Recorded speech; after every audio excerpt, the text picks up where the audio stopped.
What's the best feeling you've ever had in your life? Because I can promise you that it's probably not as good as having a trophy fish on the other end of your line. And it gets even better once you flip that fish into the boat and you see how beautiful it really is. Today I'm going to be informing you on how you can have this happen to you.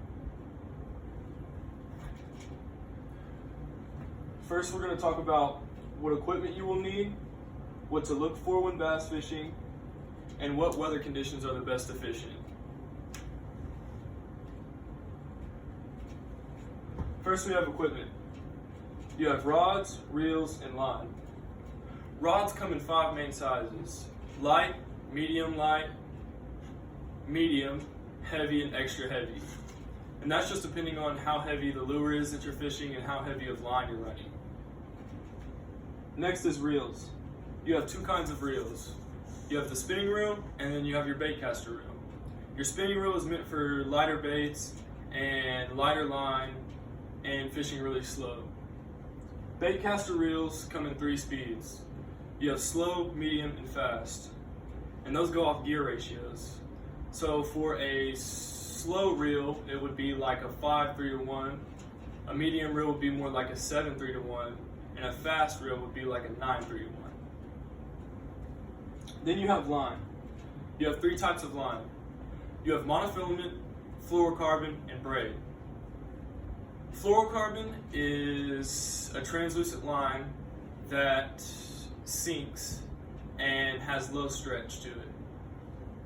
Monofilament line has stretch to it, has a lot of stretch to it, and floats. And monofilament line is for baits that you want to fish on top of the water, and fluorocarbon is for fish or lures that you would want to fish under the water. And then you have kind of the in-between, which is braid. Braid floats and it has 0 stretch, which makes it great for topwater fishing.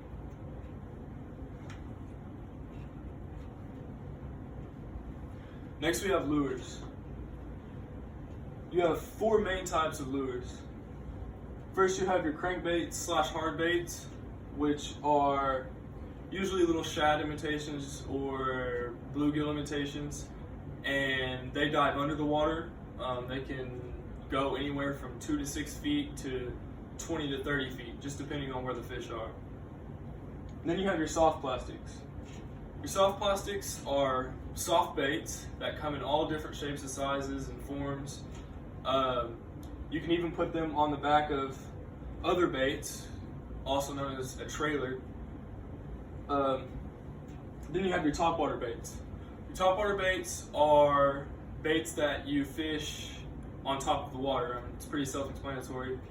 The fish will jump out of the water for those baits.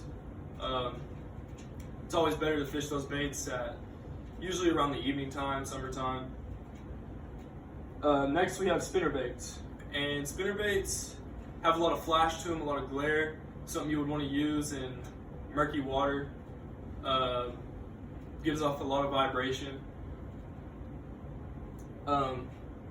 But you can have all the lures in the world and still catch no fish. You have to know where the fish are going to be. You have to know what to look for.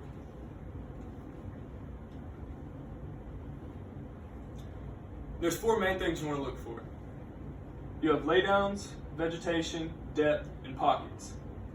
Laydowns, like you can see here, are usually trees that have fallen down off the bank and have many branches in the water.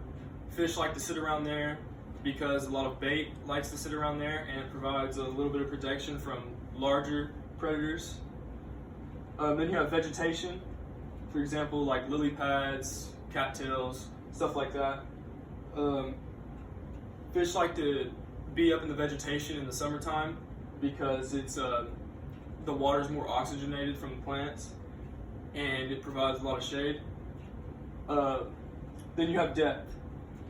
For example, in the summertime, the fish are going to be either really shallow in the vegetation or they're going to be really in deep water where it's a lot cooler down there.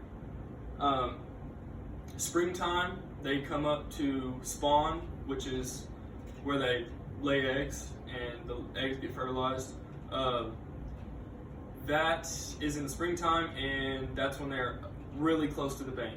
Most of the time you can see the fish. You can sight fish during the spawn. And in the fall, they're kind of in between. And next you have pockets. Pockets are little places that are kind of riveted out of the land where fish like to sit in that more stagnant water, and the current flowing through it pushes bait fish into those pockets where it's just a feeding frenzy for them. And next we're going to be talking about weather conditions. So first you have temperature. Like I said, water temp is really important. You want to know how hot and how cold the water is. And then you have cloud cover. Cloud cover is great for fishing for bass, especially for topwater fishing. Low light, it just really makes the bait contrast when they're looking up at it from the sky. That really helps out.